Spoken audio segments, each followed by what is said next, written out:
ओम यस्य प्रसादात् भगवत् प्रसाद यस्य प्रसादान्न गति कुतोपि ध्यायं स्तुवं स्तस्य यशस्ति सन्नं वन्दे गुरसि चरणारविन्दं अजानुलम्बितभुजौ कनकावदातौ संकीर्तनैकपितरौ कमलायताक्षौ विश्वम्भरौ द्विजवरौ युगधर्मपालौ वंदे जगत्प्रियकरो करुणावतारो कालान्नष्टं भक्तियोगं निजं यः प्रादुष्कर्तुं श्रीकृष्ण चैतन्य नाम आविर्भूतस्तस्य पादारविन्दे गाढं गाढं लियतां चित्तभृङ्ग नित्यानन्द नमस्तुभ्यं प्रेमानन्दप्रदायिने कलो कल्मषनाशाय जाह्नवापतये नमः पराभिराभिरामं मृगमदतिरकं कुण्डलाक्रान्तगण्डं कञ्जाक्षं कम्बुकण्ठं स्मितशुभगमूकं साधरीनस्तवेणुं श्यामं शान्तं त्रिभङ्गं रविकरवसनं भूषितं वैजयन्ता वन्दे वृन्दावनस्थं युवतिशतवृतं ब्रह्म गोपालवेशं महाभावस्वरूपातं कृष्णप्रिया वरियसि प्रेम भक्ति प्रदे देवी राधिके तंग नमाम्यहं वृंदावै तुलसी देवै प्रिया वै केशवस्य च कृष्ण भक्ति प्रदे देवी सत्यवत्यै नमो नमः वाञ्छाकल्पतरुभ्यश्च कृपा सिन्धुभ्यैव च पतितानां पावनेभ्यो वैष्णवेभ्यो नमो नमः तुलसी काननं यत्र यत्र पद्मपुराणि च पुराण पठन यत्र तत्र सन्निहितो हरि जय रूप सनातन भट्ट रघुनाथ श्रीजीव गोपाल भट्ट दास रघुनाथ এই ছয় গোসাইয়ের করি চরণ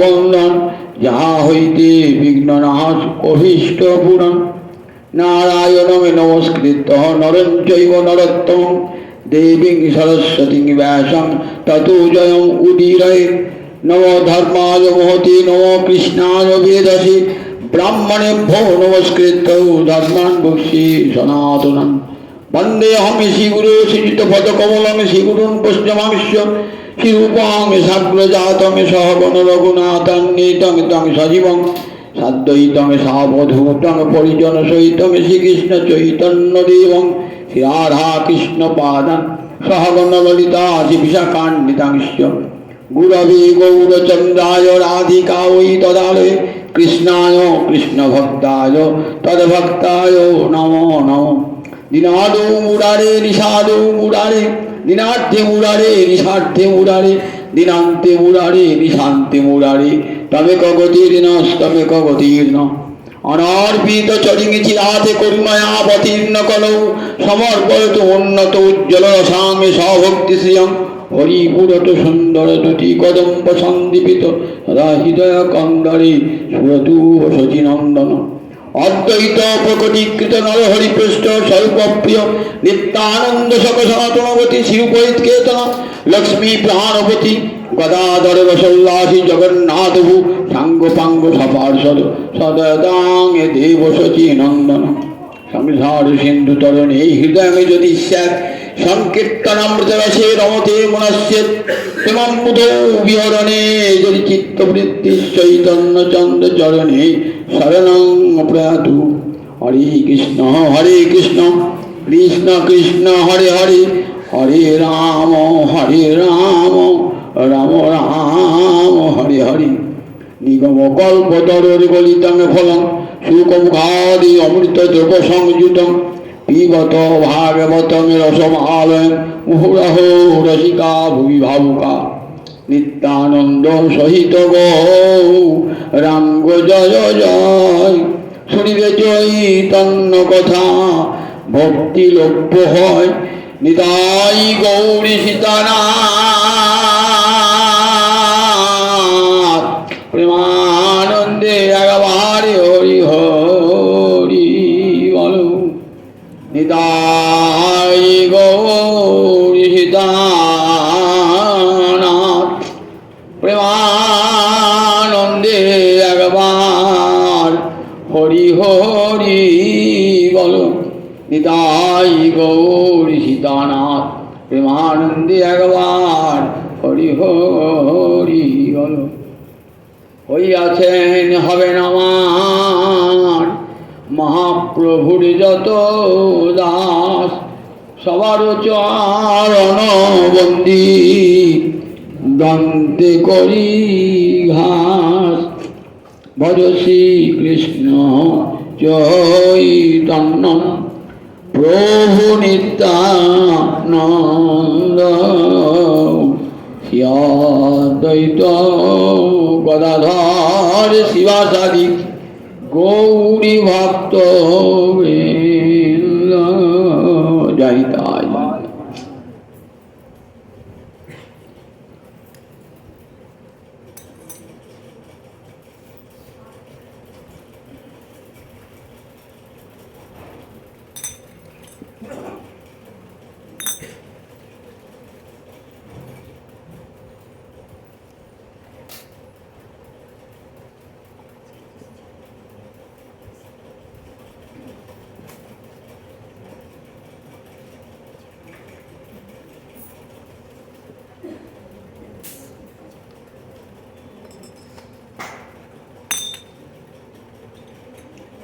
সমবেত ভক্তবৃন্দের চরণে আমার কোটি কোটি দণ্ডবৎ প্রণতি।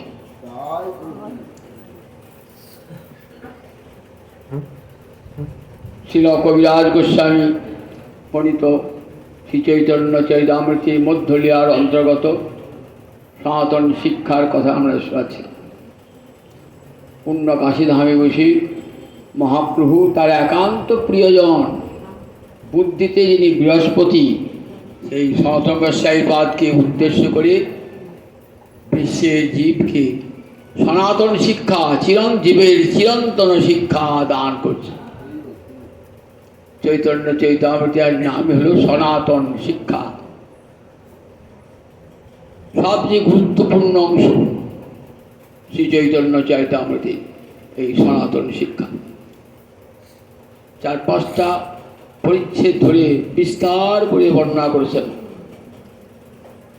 মহাপ্রভু সনাতনের কাছে। মহাপ্রভু বলেছেন, দেখো সমস্ত শাস্ত্রে 3টে বিষয় প্রতিপাদ্য। সমস্ত শাস্ত্র মানে বেদানুগত যত শাস্ত্র আছে। মনে রাখবেন, আমাদের ধর্মটা হল বৈদিক সনাতন ধর্ম, বেদ ভিত্তিক সনাতন ধর্ম। বেদকে অস্বীকার করলে আর ধর্ম নেই। বেদকে যদি অস্বীকার করা হয়, তাই ভারতবর্ষের প্রতিটি সাম্প্রদায়িক ধর্মই বেদকে স্বীকার করেছে। এই বেদ ভিত্তিক ধর্মই হল সনাতন ধর্ম। সেই বেদশাস্ত্রের 3টি বিষয়: সম্বন্ধ, অভিধেয়, প্রয়োজন। সম্বন্ধ, ভগবান আছে, জীব আছে, ভগবানের সঙ্গে জীবের একটা সম্বন্ধ আছে। সেই ভগবান কেমন? তিনি নিরাকার, না সাকার, না চতুর্ভুজ, না দ্বিভুজ, নির্গুণ না সগুণ, নির্বিশেষ না সবিশেষ, এ নিয়ে বহু মতামত আছে। কিন্তু ভগবান যে আছেন এ বিষয়ে কারোর কোনো সংশয় নাই, এবং তার সঙ্গে জীবের যে একটা সম্পর্ক আছে এ নিয়েও কারো সংশয় নাই। এই যে সম্পর্কের প্রতিপাদন, এরই নাম হলো সম্বন্ধ তত্ত্ব। সেই সম্বন্ধ তত্ত্বে গৌরহরি দেখালেন যে সবিশেষ তত্ত্ব, সাকার তত্ত্ব, সগুণ তত্ত্ব গোবিন্দই অদ্বয় জ্ঞান তত্ত্ব ব্রজেন্দ্রনন্দন। সেই ব্রজেন্দ্রনন্দন আবার 2টো রূপ, একটা নারায়ণ রূপ আর একটা মাধব রূপ, মুরলীধারী রূপ, আর একটি শঙ্খচক্র গদা পদ্মধারী রূপ। এই রূপটি বৈকুণ্ঠে, আর গোলকে রয়েছে, গোলকে বৃন্দাবনে মধুময় মূরতি রূপ। তাহলে ভগবানের 2টো রূপ, একটা ঐশ্বর্যমণ্ডিত আর একটা মাধুর্য মণ্ডিত। কেউ কেউ এই ঐশ্বর্যমণ্ডিত গোবিন্দের উপাসনা করেন, আবার কেউ কেউ এই দ্বিভুজ মুরলীধর গোবিন্দের উপাসনা করেন।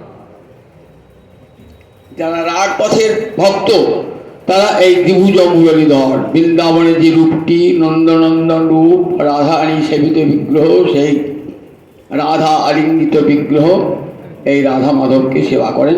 এটি আমার মহাপ্রভুর পরম হার্য,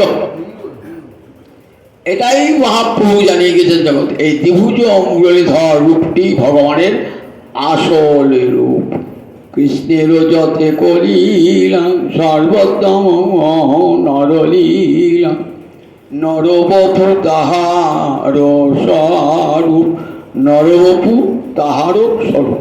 নরের তো চারটা হাত হয় না, নরের দুটো হাত, তাই নরবপুই গোবিন্দের আসল স্বরূপ। এটাই মহাপ্রভু বিশ্বজীবকে জানিয়ে গেছে। প্রেমের পথে তার সাধনা করলে পরে ওই রাধা গোবিন্দের যুগল সেবার অধিকার পাওয়া যায়। আর যদি বৈদিক ভক্তির পথে যাত্রা করেন তাহলে বৈকুণ্ঠে চলে যাবেন নারায়ণের কাছে 4 প্রকার মুক্তি নিয়ে। সালোক্য, সামীপ্য, সারূপ্য, শাস্তি। মুক্তি আছে মোট 5 প্রকার। কত প্রকার? মোট 5 প্রকার। যেমন একটা মুক্তির নাম সাযুজ্য। এই মুক্তিটা ভক্ত কানেও শোনে না, কানেও শোনে না।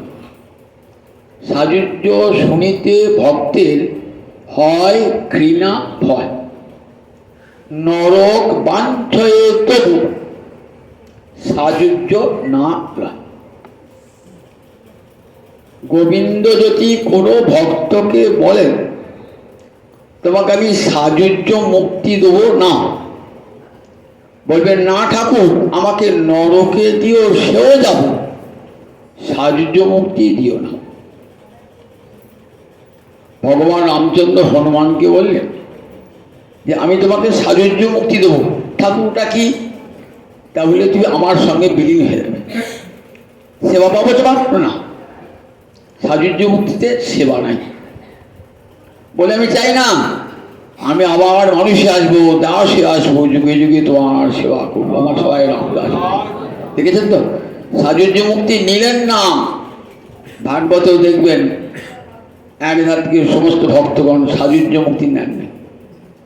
আর 4টে মুক্তি। সাযুজ্য মানে সমান যোগ্যতা, সম্পূর্ণ ভগবানের লীন হয়ে যাওয়া। আর 4টে, সালোক্য, সামীপ্য, সারূপ্য, শাস্তি। সালোক্য মানে স্বলোক প্রত্যেকের সালোক্য, অর্থাৎ সমান লোক। গোবিন্দ যে লোকে আছেন আমিও সেই লোকেই থাকব, অর্থাৎ গোবিন্দ বৈকুণ্ঠে আছেন আমিও সেই বৈকুণ্ঠেই থাকব, এটা সমালোক প্রাপ্তি। আর আমাকে এই ধুলো দূষিত এই ভূমিতে আসতে হবে না, এই ধুলোকে আমাকে আসতে হবে না। আমি থাকবো কোথায়? চিন্ময় ধাম বৈকুণ্ঠে। এইটিকে বলে সালোক্য বুদ্ধি। সামীপ্য মানে সমীপে থাকা। সমীপ মানে নিচে, ভগবানের সঙ্গে থাকা। সমীপ মানে সঙ্গে থাকা, সমীপে ভগবানের কাছে থাকা, তার নিজের কাছে থাকা, সেটা সামীপ্য। এই মুক্তি পেলে পরে আমি সব সময় ভগবানের সমীপে, অর্থাৎ ভগবানের নিজের কাছে কাছে থাকা। সারূপ্য সমান রূপ প্রাপ্তি। ভগবানের যেমন রূপ হবে আমারও তেমনি রূপ হবে। ভগবানের যেমন 4টে হাত আমারও তেমনি 4টে হাত হবে। যেমন সুনন্দন দেখবেন বৈকুণ্ঠের পরিকর্ত, সব 4টে করে হাত, সব 4টে করে হাত। যখন নারায়ণ বলে রেখেছিলেন অজামিল, তখন সব বীরজন্তু এসেছেন।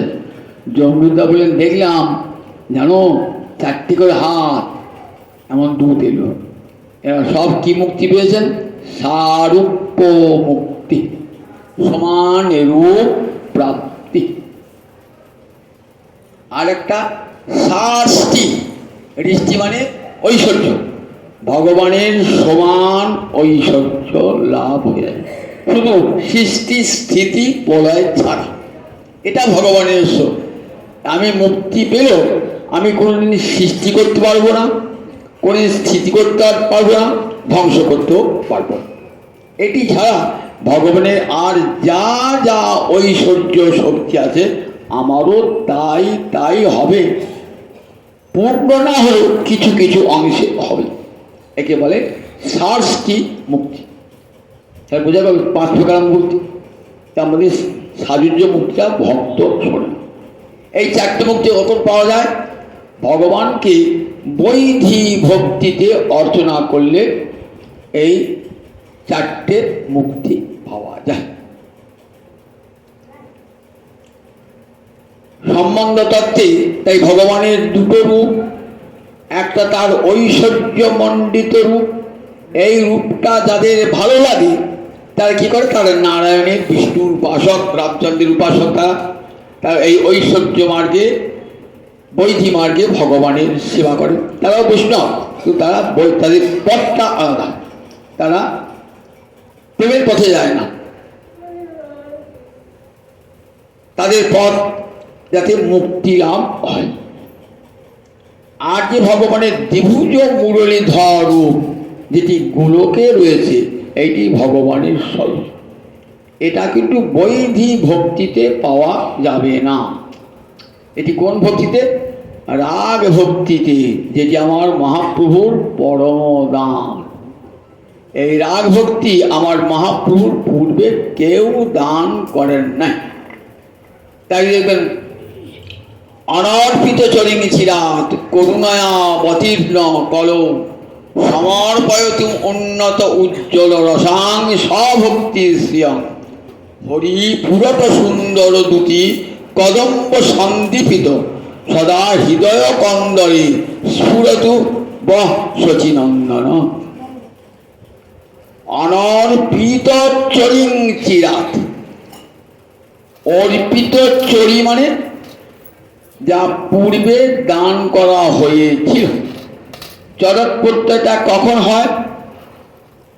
পূর্বে যখন ছিল এটা বোঝাতে চরক প্রত্যয় হয়। যেমন যদি পূর্বে যিনি অধ্যাপক ছিলেন, এক কথায় প্রকাশ কি হবে? অধ্যাপক চর, অধ্যাপক চর। পূর্বে যিনি চিকিৎসক ছিলেন, চিকিৎসক চর বা বৈদ্য চর। তাহলে এই চর প্রত্যয় কি হয়? পূর্বে ছিল এই অর্থে। এইবার চরি হলো কেন না, ভক্তি শব্দটা স্ত্রীলিঙ্গ, তার বিশেষণটাও স্ত্রীলিঙ্গ হয়ে গেল। সংস্কৃত ব্যাকরণে কি বলে? বিশেষের যে লিঙ্গ, যে বচন, যে বিভক্তি, বিশেষ হল সেই লিঙ্গ, সেই বচন, সেই বিভক্তি। যেমন সুন্দর নর, কিন্তু নারী বলে সুন্দরী নারী, ফল বললে সুন্দরং ফলম। তাকে ভক্তি বলেছে স্বভক্তি, আর ভক্তি শ্রীলিঙ্গ, তো তাই অর্পিত চরিং ভক্তি। অর্থাৎ এই ভক্তি পূর্বে দেওয়া হয়েছিল এই অর্পিত চরিং, কিন্তু বলে অনর্পিত চরিং, অর্থাৎ দেওয়া হয় না। ন অর্পিত চরিং, নং তৎপুরুষ সমাস করে হলো অনর্পিত চরিং। অর্থাৎ পূর্বে এই ভক্তি দান করা হয় নাই। আমার মহাপ্রভুর পূর্বে যত যত অবতার এসেছেন, কেউ এই ভক্তিটা দান করেন না। কতদিন এই ভক্তিটা অদত্ত ছিল, মহাপ্রভু এসে করুণা করে সেই ভক্তিটা দান করলেন। তাই যখন প্রণাম করছেন বাসুদেব সার্বভৌম মহাপ্রভুকে, কি বলে প্রণাম করছেন? কালান্নষ্টং ভক্তি যোগং নিজং প্রাদুষ্কর্তুং শ্রীকৃষ্ণ চৈতন্য নামা আবির্ভূতস্তস্য পাদারবিন্দে গারং গারং লিয়তাং চিত্তভৃঙ্গ।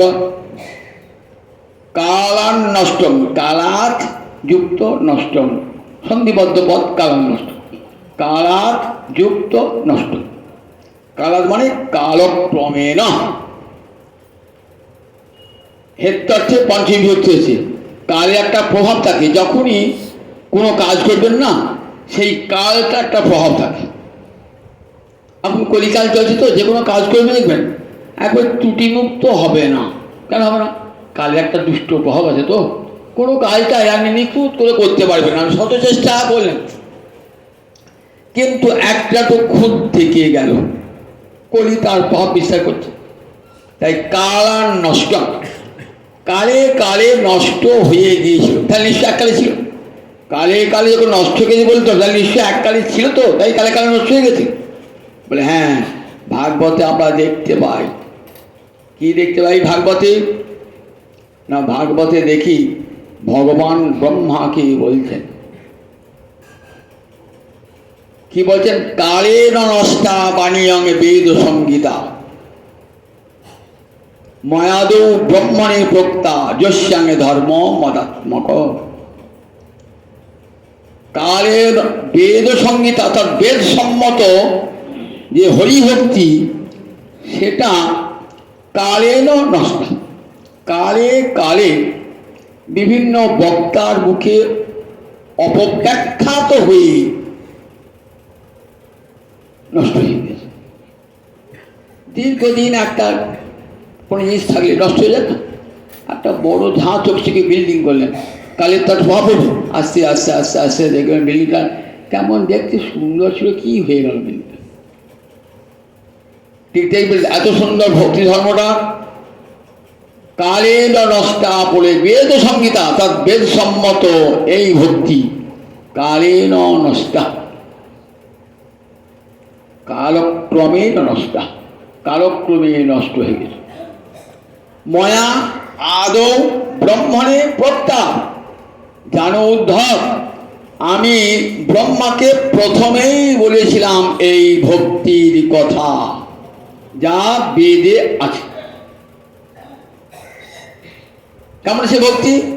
যস্যাং ধর্ম মদাত্মক, যে ভক্তিতে আমি হলাম আত্মা, অহমেব আত্মা যস্মিন ধর্মে।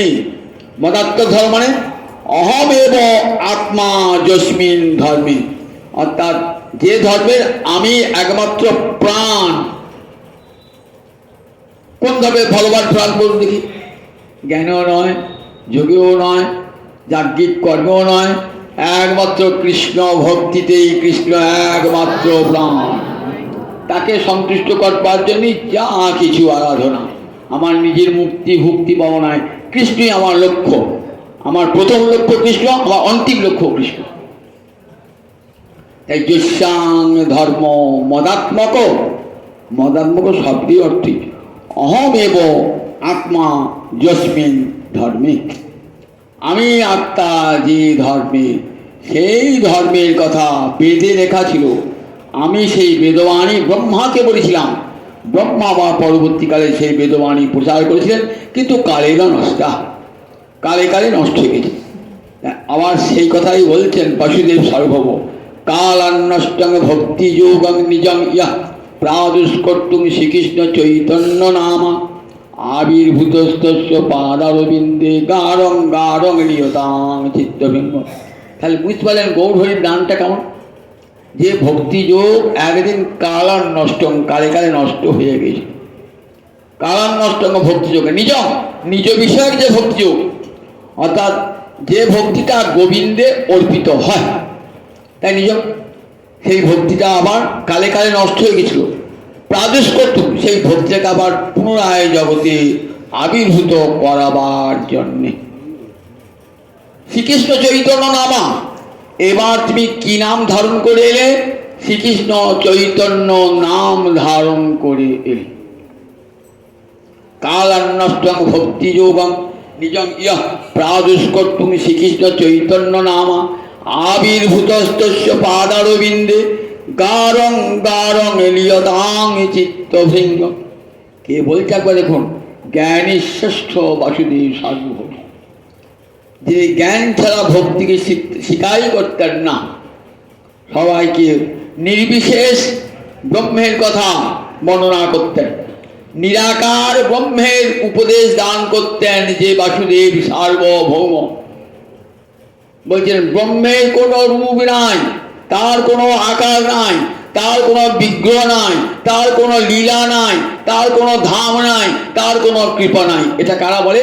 যারা মায়াবাদী, যারা ব্রহ্মবাদী, মায়াবাদী, এটা তাদের কথা। তারা ভক্তিকে স্বীকারই করেন না, ভগবানের লীলা ধাম কৃপা দয়া কিছুই স্বীকার করেন না। কোনো ব্রহ্মজ্ঞানীর প্রার্থনায় দেখবেন ভগবানের দয়া প্রার্থনা নাই। তারা কি বলে? তারা কি বলে? সোহাম, আমি সেই ব্রহ্ম, আমি আবার কার কাছে দয়া চাইব? সোহাম। এরা সব সোহামবাদী।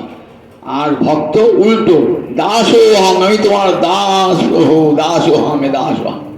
দেখেছেন তো? এই যে ব্রহ্মবাদী ব্রহ্মজ্ঞানীর সঙ্গে কৃষ্ণ ভক্তের পার্থক্য কোনখানে? ব্রহ্মজ্ঞানী বলে সোহম, আর কৃষ্ণ ভক্ত বলে দাসোহম, আমি না না, আমি জীব, আমি ভগবান নই, আমি ভগবানের অংশ।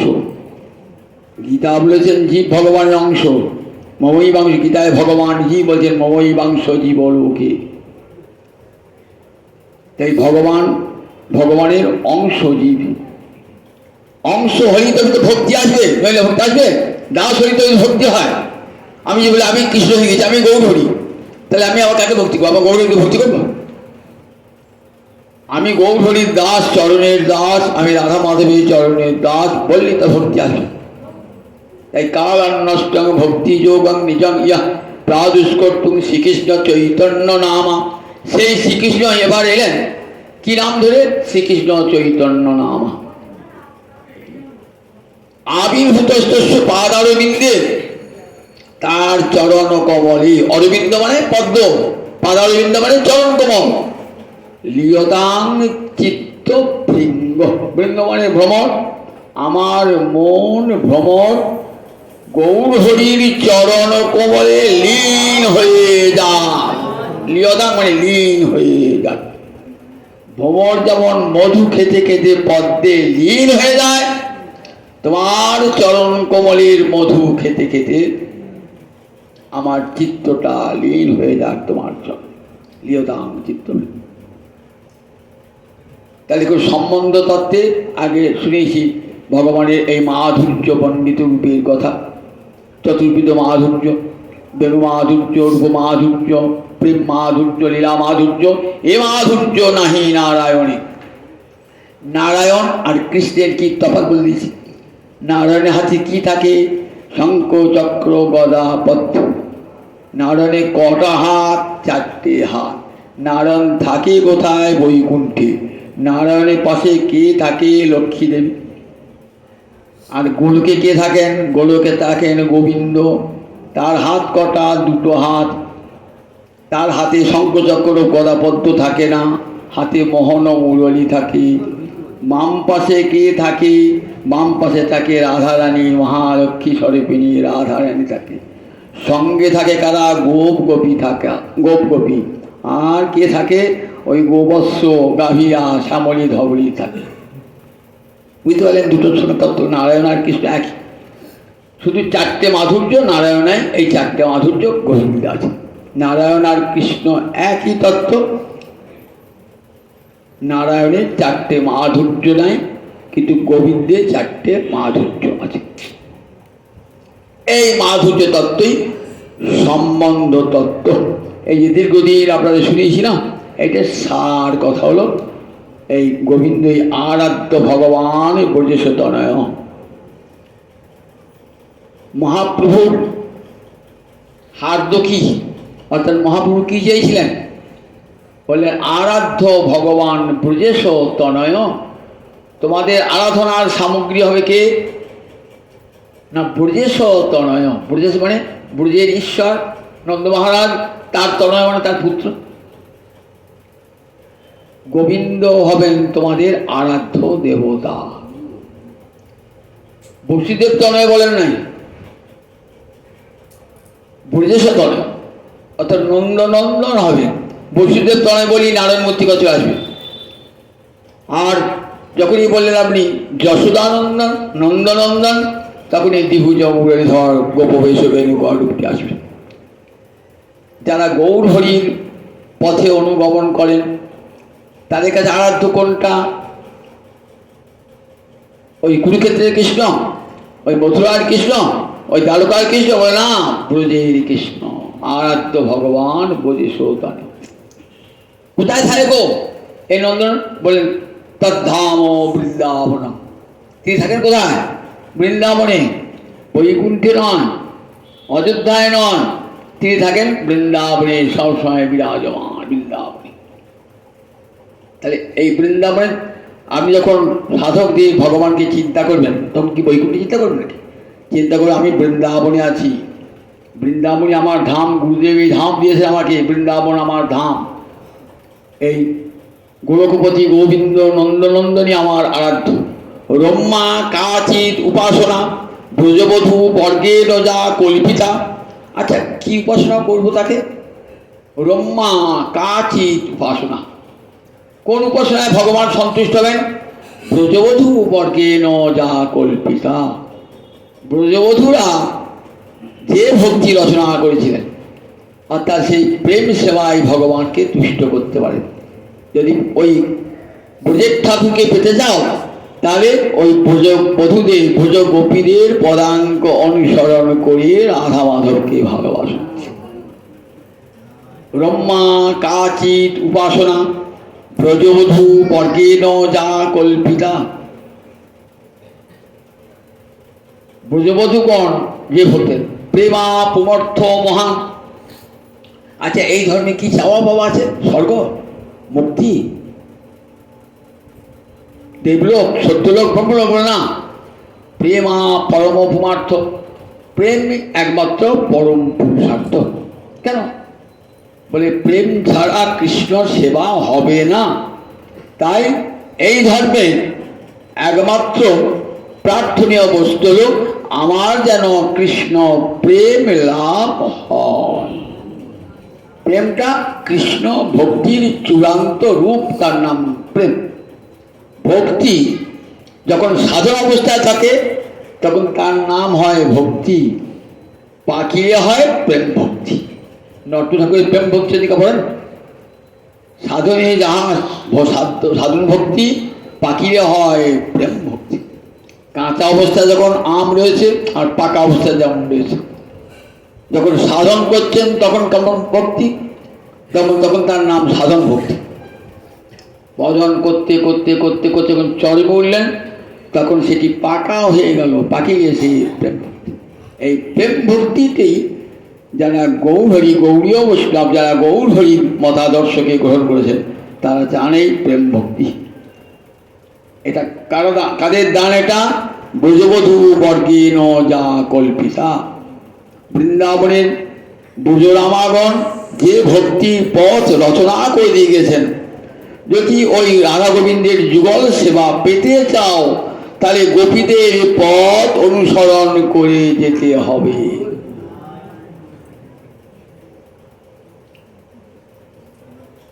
যদি ঐশ্বর্য জ্ঞান থাকে, তাহলে কোনোদিনই ব্রজেন্দ্র নন্দনকে পাওয়া যাবে না, কোনোদিন। গোপী অনুগতি বিনা ঐশ্বর্য জ্ঞানে ভজিলেও না পায় ব্রজে ব্রজেন্দ্র নন্দনে। যদি বলে আমরা গোপী আনুগত্য স্বীকার করব না, ওই গয়লার মেয়েদের আনুগত্য স্বীকার করব না, বললে তাহলে কোনোদিনই কিন্তু ব্রজেন্দ্র নন্দন কৃষ্ণকে তোমরা কোনো দিনই পাবে না। গোপী অনুগতি বিনা ঐশ্বর্য জ্ঞানে ভজিলেও না পায় ব্রজে ব্রজেন্দ্র নন্দনে। বুঝলেন? তাহলে ব্রজেন্দ্র নন্দনকে যদি পেতে হয়, বসুদেব নন্দন নন, দেবকী নন্দন নন, যশোদানন্দনকে যদি পেতে হয়, ওই প্রেমের ঠাকুরকে যদি পেতে হয়, তাহলে ব্রজবালাদের পথের অনুসরণ করে যেতে হবে।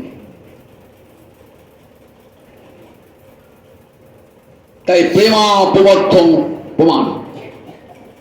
প্রমাণ শ্রীমদ্ ভাগবতং প্রমাণম অমলম। শ্রীমদ্ ভাগবত সমস্ত বেদের সার স্বরূপ, বেদান্তের ভাষ্য স্বরূপ, সেটাই তার প্রমাণ। প্রেমই যে একমাত্র সর্বস্ব পরম পরমার্থ, এটাই শ্রীমদ্ ভাগবত আমাদের শুনিয়ে গেছে।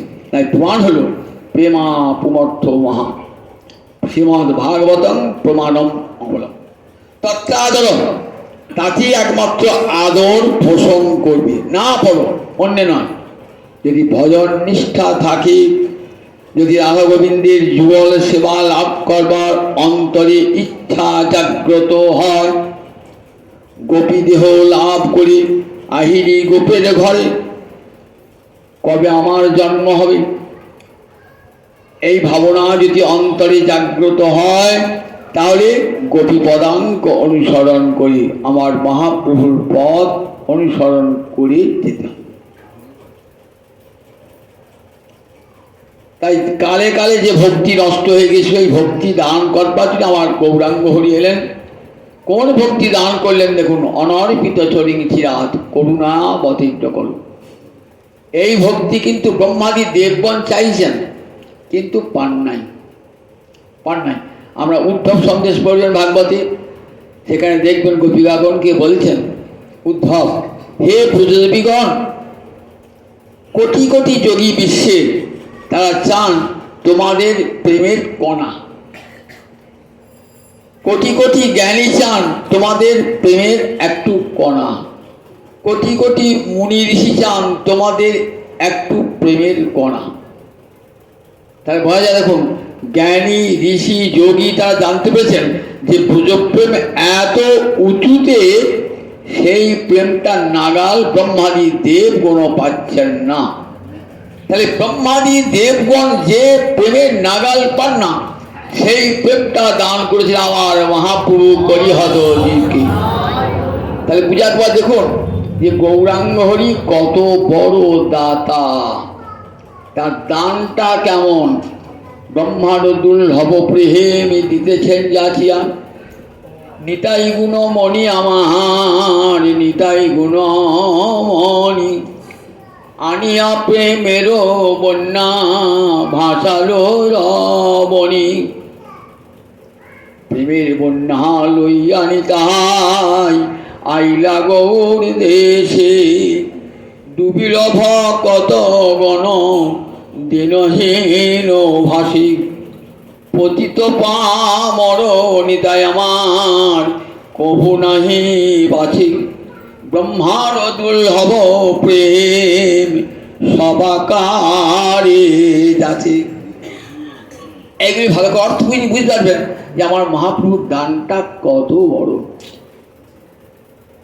ব্রহ্মার দুর্লভ প্রেম, যে প্রেম ব্রহ্মা শিবাদিও লাভ করতে পারেন না, সেই প্রেমটা দান করেছেন আমার মহাপ্রভু, আমার নিতাই চাঁদ। জগতের ঘরে ঘরে নরে নরে এ দান আর কোনো অবতারে হয় না।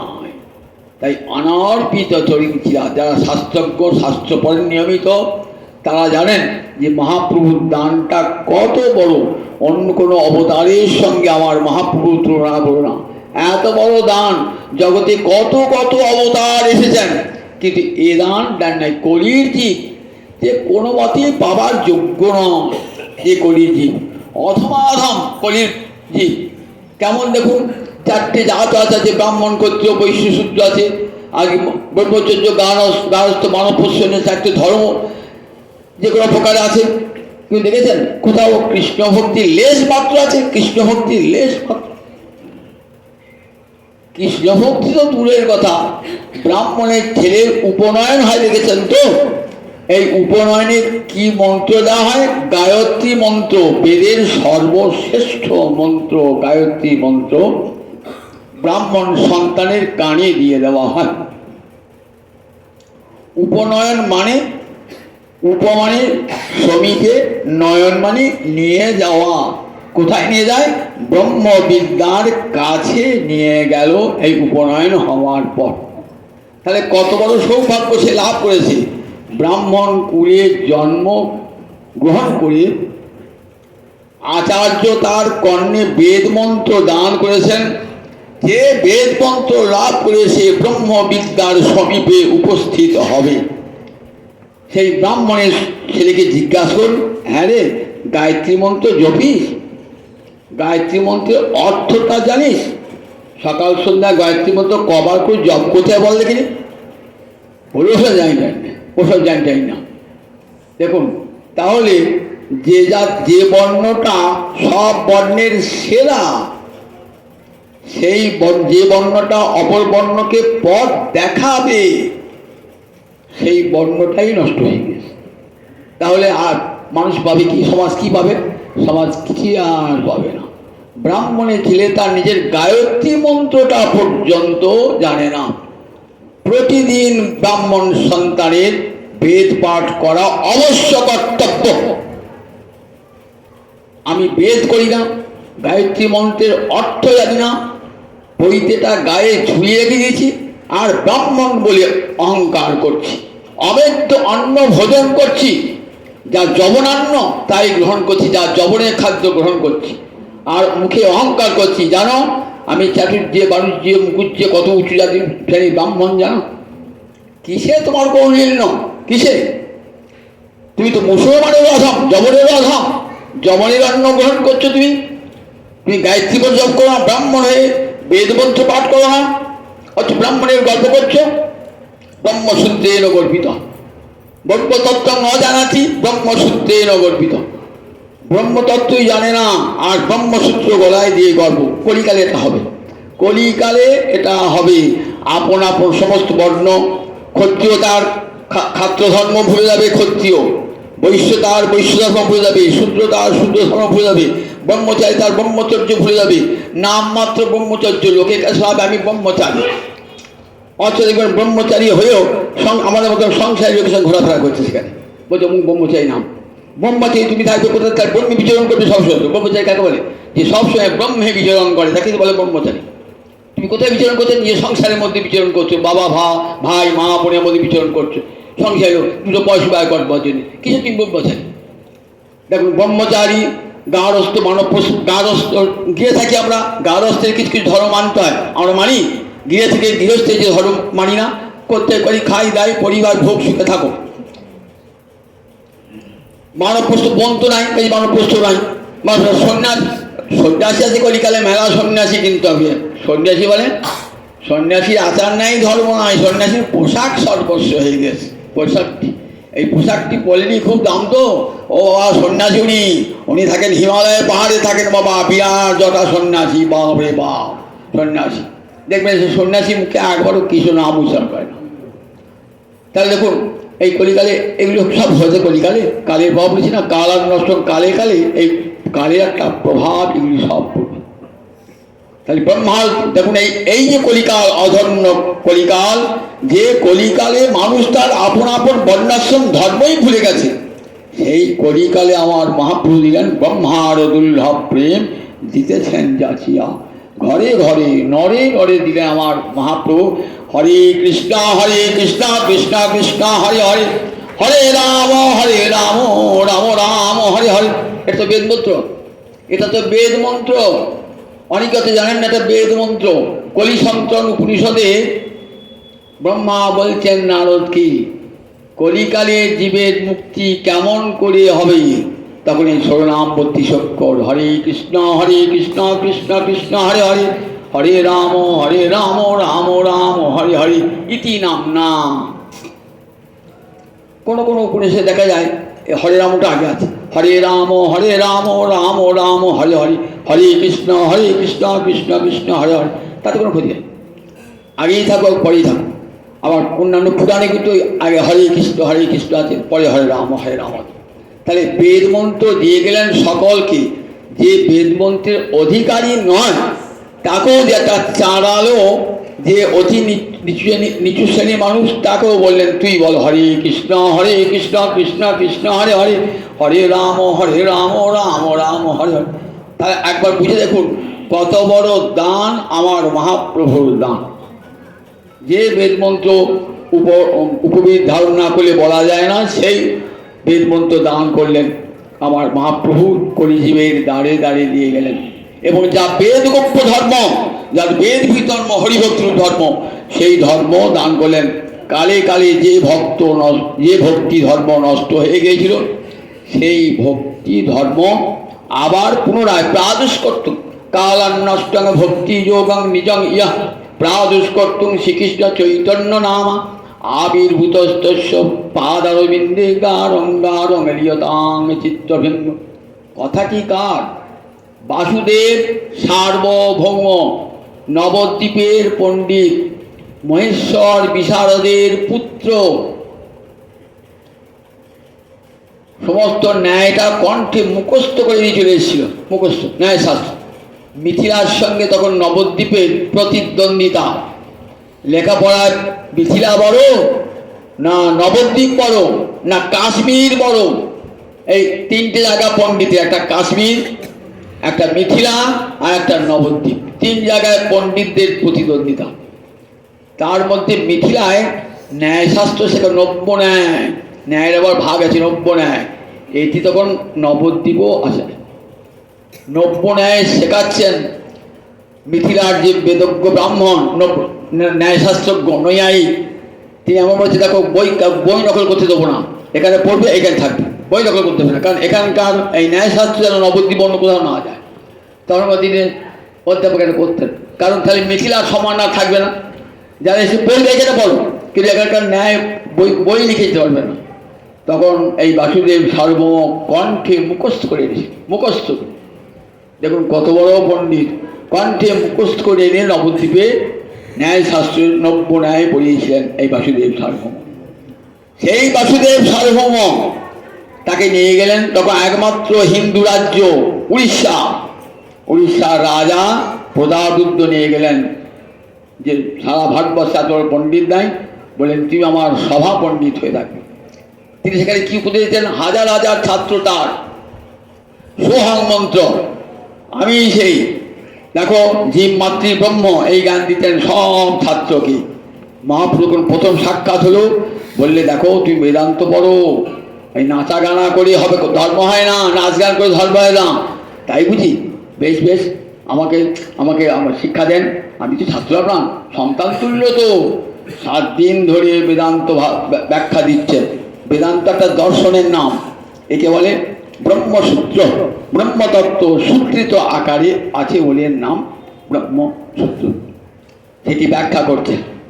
7 দিন শোনার পর বলছেন, আচ্ছা শোনো গো কৃষ্ণ চৈতন্য, তুমি তো শুনছো আমার কাছে, শুনলে পরে যদি আনন্দ পাও, যদি বুঝতে পারো, তাহলে তোর মুখ দিকে বুঝতে পারো। আবার যদি বুঝতে না পারো, তাহলে মুখটা বিরক্তি ভাব থাকে, বুঝতে পারছি না, কিছুই তো বুঝতে পারছি না, বুঝো কি না বুঝে আমি বুঝতে পারছি না।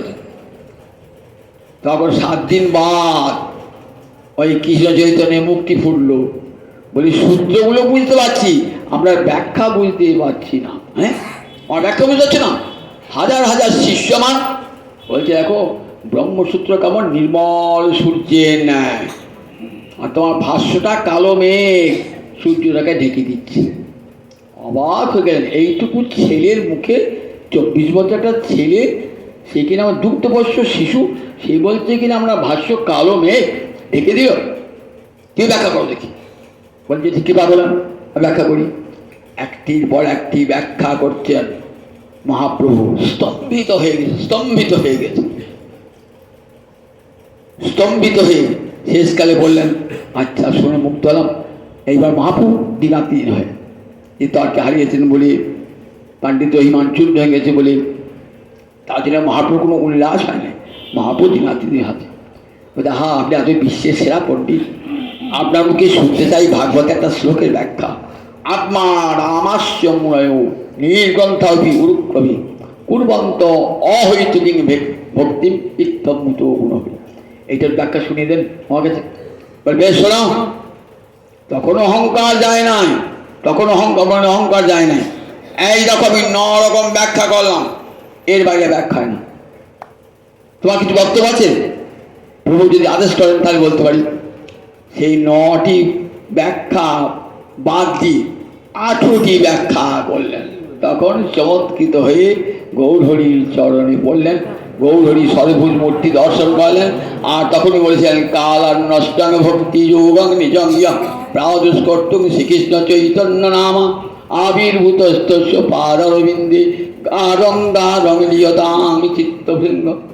তখনই চরণে নিজেকে সমর্পণ করেছে গৌর হরির চরণে। তাহলে বুঝলাম বার আমার গৌর হরি কে। আমরা হয়তো কিছু বলেন একটা প্রতিমা দাঁড়িয়ে আছে কাশি প্রণামটা করেছি সন্ন্যাসী এসে দেখুন এই মানুষটি যদি না থাকতো আর বৈদিক ধর্ম রসাতলে চলে যেত, কেউ জানতো না। আমরা সবাই বৃন্দাবন যাই, কাশি যাই, সেখানকার ঠাকুর দেখ বোঝেন। বাংলায় কেউ আসতো না, বাংলায় কে আসবে? বাংলায় ঠাকুরই নাই, বাংলায় কোনো অবতারও নাই, কিছুই নাই। বাংলা ঘেন্নার দেশ বাংলা, এখানে সব নির্যাতিত লোক থাকে বলে আসতো না কেউ, বলে ওটা অনার্যদের জায়গা। কিন্তু আমার মহাপুরুষ সেই অনার্য জায়গাটি কেমন করলেন যে আর্যরা ছুটে ছুটে আসছে এই বাংলাদেশে আমার গৌর হরির প্রেমের কণা লাভ পাঠ। তাহলে কত বড় দাম! এই বাংলাদেশকে এত বড় করেছে কি আমার গৌরাঙ্গ হরি। আজ সারা নবদ্বীপ কাশি যেখানে যান সেখানে দেখবেন আমার হাত তোলা গৌরাঙ্গ হরি মূর্তি সবাই। এটা কমলান কমলান সেই গৌর হরি কাশীধামে বসে, কাশীধামের মতো জায়গায় বসে সনাতন গোস্বামী পাদকে শিক্ষা দিচ্ছেন অবিধেয় তত্ত্ব। এটা আবার পরের দিন থেকে আলোচনা হবে। আজ 8টা বেজে গেছে। জয় দায় জয় দায় জয়।